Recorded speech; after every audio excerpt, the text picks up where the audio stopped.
Gloria a Jehová. Bendita su palabra por toda gracia, y en ella el mensaje de cada día. Estamos en el tema Normas sociales para los padres en la gracia de Dios. Segunda parte. Desnudos llegamos del vientre, desnudos nos vamos a la sepultura. Revelaciones en mi Señor Jesucristo, de principio a fin. El que quiera hacer la voluntad de Dios, conocerá si la doctrina es de Dios o si yo hablo por mi propia cuenta. Escrito está: amados, Jehová es justo en su esencia. Él es recto, Él es santo. Dios no tiene nada que ver con el pecado de la humanidad. Cuando un cristiano se rebela contra su palabra, se aleja de él el Consolador, el Espíritu Santo. Nunca te olvides que el pecado contrista al Espíritu Santo. Y el Espíritu Santo es el que da reposo a nuestras almas. Allí cuando gozamos de su fortaleza y de su dominio propio. Entonces, los hijos de ese cristiano, vírgenes y jóvenes, son llevados en cautiverio, en la rebeldía de sus padres. Y muchas veces son destruidos porque el enemigo prevaleció.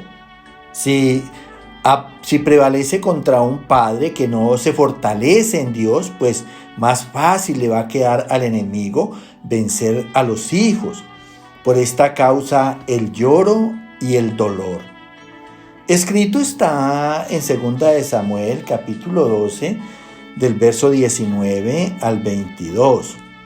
Tuviste en poco la palabra de Jehová, haciendo lo malo delante de sus ojos.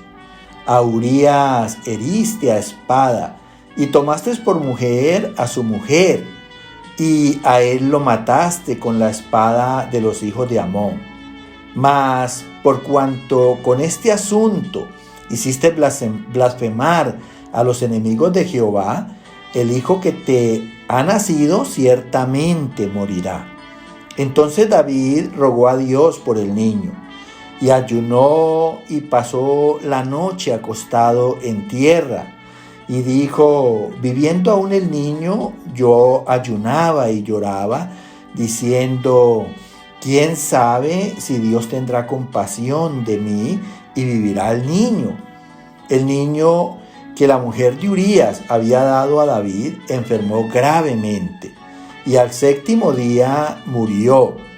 Entonces David se levantó de la tierra y se lavó y se ungió y cambió sus ropas y entró a casa de Jehová y adoró. Escucha con atención este pasaje porque es muy importante para nosotros. Nosotros no podemos culpar a Dios de nuestras desgracias, de esos tiempos en que estamos en la angustia o en la adversidad, porque vienen es precisamente a causa de nuestros errores. Este pasaje es la manera en que Natán, profeta de Dios, amonesta a David. Cuando nosotros tenemos conocimientos de los mandamientos de Dios, se trata es que en ese conocimiento evitemos el pecado y verdaderamente honremos en obediencia a Dios. Pero aquí pasó algo con David. Le dice Natán a David: tuviste en poco la palabra de Jehová. O sea, menospreciaste haciendo lo malo delante de sus ojos. Nunca te olvides, y siempre diré cada vez que tenga la oportunidad, que Dios es omnipresente. Y delante de Él, pues Él sabe todas las cosas, tiene conocimiento de nuestras vidas. Así que para Dios no hay pecado oculto. Escúchalo bien porque es muy importante. A veces se nos olvida la omnipresencia de Dios, la presencia de su Santo Espíritu, llenando de su gloria toda su creación. Le sigue diciendo Natán: a Urías heriste a espada. O sea, mira, Urías era un servidor de David y lo ofendió David. Cada vez que uno ofenda a alguien es como una manera de levantarle guerra, sin que nos hayan ofendido muchas veces. De eso es lo que se trata las ofensas. Dice, y tomaste por mujer a su mujer. Mira, David adulteró con la mujer de Urías, con Betsabé. Y no solamente adulteró, sino que la palabra sigue diciendo, y a él lo mataste con la espada de los hijos de Amón. Mira, además del adulterio cometió homicidio. ¿Por qué? Porque él era jefe de sus ejércitos y lo mandó encabezando sus ejércitos para que lo hirieran y lo mataran. Mira, en un momento de una guerra recia. Entonces le sigue diciendo Natán, mas por cuanto con este suceso hiciste que los enemigos de Dios mal hablen de Dios, tengan duda e incredulidad de lo que dice las Sagradas Escrituras.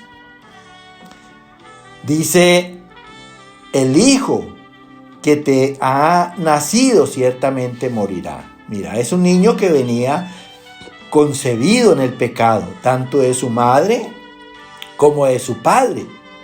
Entonces David suplicó a Dios por el niño.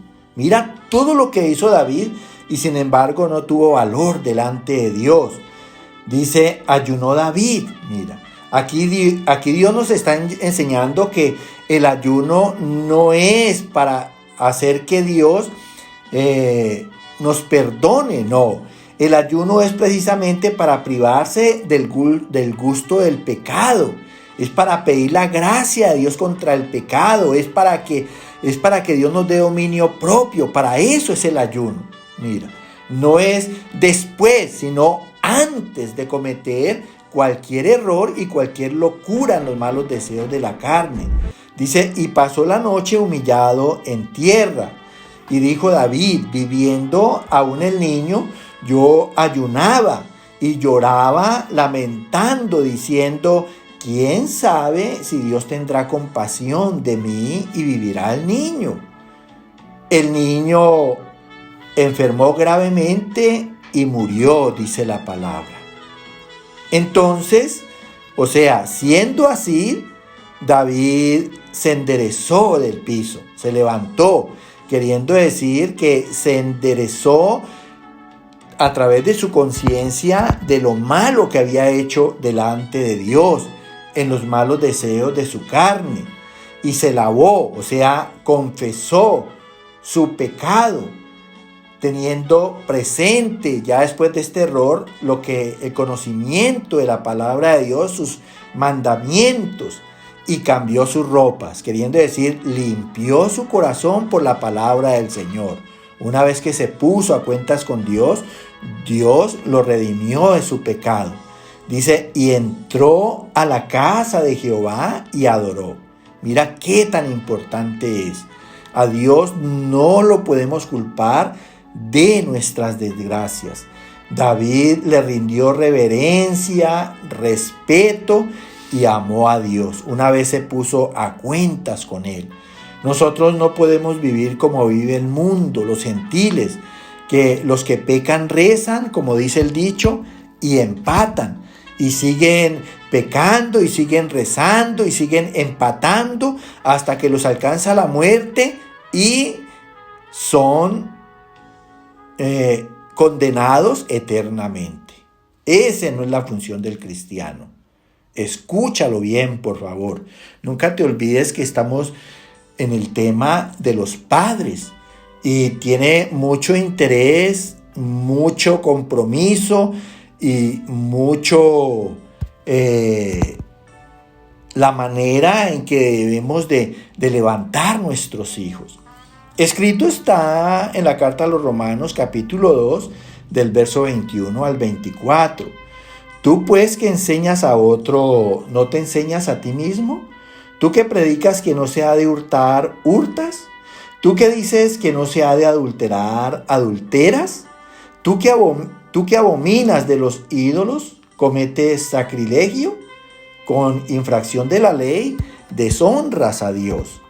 como está escrito, el nombre de Dios es blasfemado entre los gentiles por causa de vosotros. Mira, tremendo error cuando un cristiano verdaderamente no da ese testimonio en Cristo Jesús. Porque a la hora de la verdad, más que nosotros, mira, es una deshonra y una blasfemia contra Dios. O sea que el pecado del cristiano es grave y hay que considerarlo. Dice aquí el Señor a través de Pablo, enseñándonos a través de Pablo, tú pues que transmites el conocimiento que tienes de Dios a otros, no te enseñas a ti mismo, como queriendo decir, ¿en dónde está tu testimonio? Dios es perfecto, Dios es santo, y Él nos ha llamado a vivir su imagen y su semejanza. Dice, tú que publicas que no se ha de hurtar, ¿hurtas? Tú que dices que no se ha de adulterar, ¿adulteras? Tú que deberías de tener rechazo enérgicamente contra los ídolos, ¿tienes idolatría? ¿Tienes muchas veces amor a esos hijos para no amonestarlos? ¿Amor al dinero porque es el que te suple en toda tu necesidad? Hay muchas maneras de idolatrar, de apartar a Dios de nuestros corazones para tener en cuenta otras cosas. Dice el Señor, cometes sacrilegio, les estás faltando al respeto, estás deshonrando a Dios. Con infracción de la ley, deshonras a Dios. Mira, todo lo que leímos son infracciones de la ley. Hurtar, dice el Señor, no hurtes, no adulteres, no tenga ídolos. Y no solamente cometemos un pecado, sino que muchas veces cometemos varios. Y estamos deshonrando a Dios y cometiendo sacrilegio contra Él. Sigue diciendo la palabra como está escrito. El nombre de Dios es blasfemado entre los gentiles por causa de vosotros. Mira, cada vez que nosotros obramos mal testimonio como cristianos, las gentes hablan mal de Dios. Mire, esos cristianos, vea, se mantienen metidos en la iglesia con la Biblia debajo del brazo y mire cómo maldicen, mire cómo reniegan, mire cómo maltratan a sus esposas, a sus hijos, mire ese vocabulario tan soez de sus bocas, mire cómo son de iracundos. Por eso es que nuestra conducta obra duda e incredulidad entre los gentiles. Ya las personas que nos ven a nosotros no van a querer saber nada de Dios. Entonces imagínate lo que hace el pecado en un cristiano. Nosotros estamos siendo tropiezo a los demás y eso es más grave que cualquier otra cosa. Yo le ruego a Dios que te llene de entendimiento, de gracia y que verdaderamente procures fidelidad con Él. Aleluya.